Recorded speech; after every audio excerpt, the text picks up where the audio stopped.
కాంగ్రెస్ పార్టీలో పీఆర్పీ విలీనమైన తర్వాత శ్రీరామచంద్ర కానీ గంటా శ్రీనివాస కానీ మంత్రి పదవులు వచ్చాయి. అవును.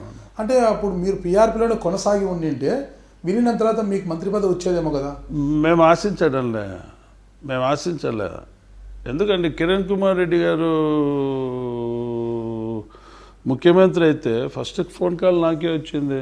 అక్కడ చిరంజీవిని విభేదించి అతని పద్ధతి నచ్చక వచ్చారా, లేదంటే మీరు ఇమడలేకపోయారా పార్టీలో? అంటే లాంగ్ రన్ కాదండి. ఇప్పుడు మేము చూసుకోవాల్సింది ముందు కాళ్ళ బంధం, ముందు చూపు కదా. ఇప్పుడు మేము పీఆర్పీలో కొనసాగితే కాంగ్రెస్లోకి విలీనమవుతారు. కాంగ్రెస్లోకి విలీనం అయింది ఎప్పుడు? రాజశేఖర రెడ్డి గారు చనిపోయిన తర్వాత. ఆఫ్టర్ అదే రాజశేఖర రెడ్డి గారు ఉన్నప్పుడు విలీనం చేసింటే మేము పీఆర్పీలో నుంచి రాకపోయిందాం. That is the word taken by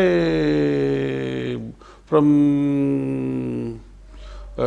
Chiranjeevi garu and from YS Rajasekhara Reddy. Shobha ఇమ్మీడియట్గా మినిస్టర్ అయ్యేది. అంటే ఇక్కడ మీరు కాంగ్రెస్ పార్టీలో చేరినా కూడా అది మహాసముద్రం అయినప్పుడు కూడా మీలాంటి డైనమిక్ లీడర్స్, మీరైతేనేమి మీ సతీమణి శోభమ్మ గారు అయితేనేమి, ఒక డైనమిక్ లీడర్స్ కర్నూలు జిల్లాలోనే అసలుకి మీలాంటి లీడర్లు చాలా అవసరం ఏ పార్టీకైనా కూడా. మీరు కాంగ్రెస్ పార్టీలో ఉన్నా కూడా అంతటి ప్రాధాన్యత ఉండేదేమో కదా మీకు అప్పుడు? కాదండి, మనం డైనమిక్ అనుకుంటే సరిపోదు, వాస్తవాలకు తగ్గట్లు రియాలిటీలో ఉండదు. రీజనల్ పార్టీ గుర్తించినంత నేషనల్ పార్టీస్ జాతీయ పార్టీలు గుర్తించవు. Who I'm to Sonia Gandhi? నాకేం ఇంటర్వ్యూ ఇస్తుందా? లేకుంటే నా ఫ్యామిలీ మెంబర్స్ మా చరిత్ర ఎవడన్నా పోయి సోనియా గాంధీ కానీ రాహుల్ గాంధీ కానీ చెప్పగలిగే పరిస్థితి ఉంటుందా?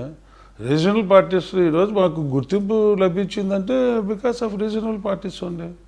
లైక్ తెలుగుదేశం, పీఆర్పీలో గుర్తింపు, వైఎస్ఆర్లో గుర్తింపు, because this are regional parties. మన శక్తి ఎక్కువ ఉందని చెప్పి ఆహా ఓహో అని ఊహించుకొని ఏదో నేషనల్ పార్టీస్లోకి పోయి అక్కడ ఎప్పుడో వచ్చే లైఫ్ గురించి ఇప్పుడుండే ఈ కుటుంబాన్ని సర్దుబాటు చేసుకోవడానికి who will take responsibility? So ఇవన్నీ కూడా అందుకే ఎప్పుడు చెప్పాను,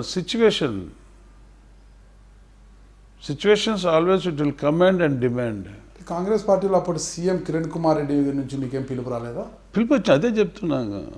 శోభానాయురెడ్డి గారిని వైఎస్ఆర్ కాంగ్రెస్లోకి వెళ్ళొద్దు, పీఆర్పీలోనే కొనసాగండి. ఒకవేళ చిరంజీవి గారు నెగిటివ్గా చెప్పినప్పటికీ కూడా శోభానాయురెడ్డి గారిని నేను మంత్రి పదవిలో తీసుకుంటానని చెప్పారు. కానీ దానికి మేము వీళ్ళు కాల. ఒకటే అడిగాను, నువ్వు వైఎస్ఆర్ కాంగ్రెస్ పార్టీలో ఎంతవరకు స్ట్రాంగ్గా ఉండగలుగుతావు? రేపొద్దున ఇంకొక ముఖ్యమంత్రి రాకూడదు అనేది ఉంది. ఆ ముఖ్యమంత్రి మమ్మల్ని చేరదీయకపోతే మా పరిస్థితులు ఏంటి? సో ఎంత బలమైన వానికైనా ఒక బలమైన చెట్టు నీడ అనేది చాలా అవసరం. అది వైఎస్ జగన్మోహన్ రెడ్డి గారి నిర్ణయం తీసుకోవడంలో వైఫల్యం అంటారా ఎట్లా? 100%.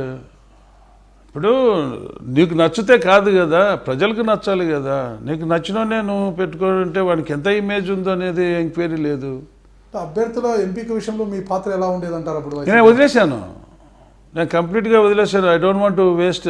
ఇఫ్ నేను కూర్చుంటే మా సర్వేలు కూడా ఇది పోతుందని చెప్పి 6 months 7 months దాదాపు 8 months అనుకున్నా. ఆ చుట్టుపక్కలకే పోలే.